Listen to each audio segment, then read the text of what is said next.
তো বাবা। কেন বিস্কিট এখানে রাখছো কেন? পাটির মধ্যে বিস্কিট রাখতে হয়। পাটি নিয়ে আসো। আর সকালে কেউ এগুলা খায়? সকালে কেউ চিপস খাইতে হয় নাকি?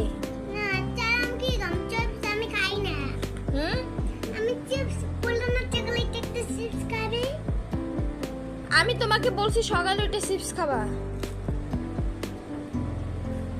সকালে চিপস খাইতে হয় না, তাহলে পেটে ব্যথা করে, বমি হয়, এগুলো হয়। সকালে চিপস খাইতে না, চিপস খাওয়া ভালো না বাবা।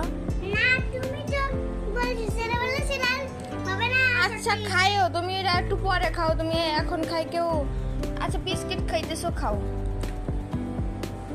আগে বিস্কিট এনে দিচ্ছি, সেই বিস্কিট খুব পছন্দ করে।